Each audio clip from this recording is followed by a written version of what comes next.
ప్రధాని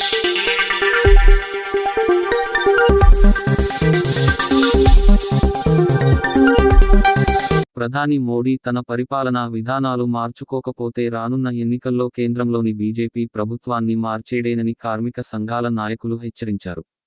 కార్మిక, ఉద్యోగ సంఘాల జిల్లా సదస్సు పెద్దపల్లి ప్రెస్ క్లబ్లో ఆదివారం నిర్వహించారు.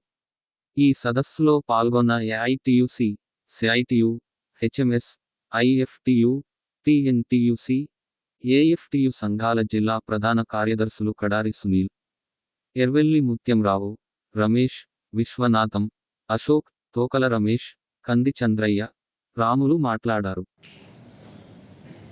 కేంద్రంలోని బీజేపీ ప్రభుత్వం అనుసరిస్తున్న కార్మిక, రైతు, ప్రజా వ్యతిరేక విధానాలకు వ్యతిరేకంగా ఫిబ్రవరి 16న జరిగేటువంటి దేశవ్యాప్త సమ్మెను జయప్రదం చేయాలని ఈరోజు జిల్లాలోని కార్మిక సంఘాల ఆధ్వర్యంలో సదస్సు నిర్వహించడం జరిగింది.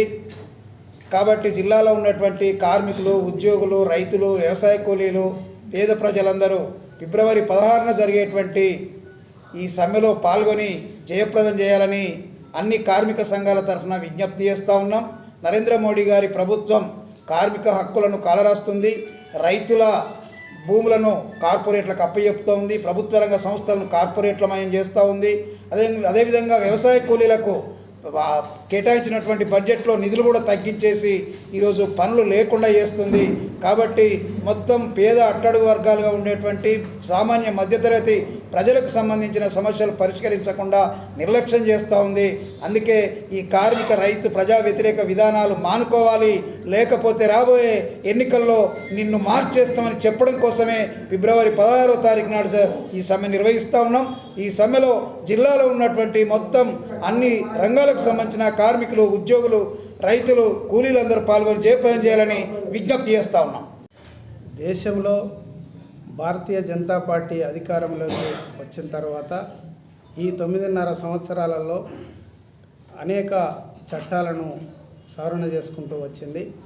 అది భారతదేశంలో కార్మిక వర్గానికి ఉపయోగపడే 44 చట్టాలు ఏవైతే ఉండేనో ఆ 44 చట్టాలను 4 చట్టాలుగా కుదించింది. అదేవిధంగా రైతులకు కూడా ఉపయోగపడే చట్టాలను 3 చట్టాలుగా కుదించి రైతుల భూములను కార్పొరేట్ సంస్థలకు అప్పజెప్పే విధంగా ఈ చట్టాలను తీసుకొచ్చింది.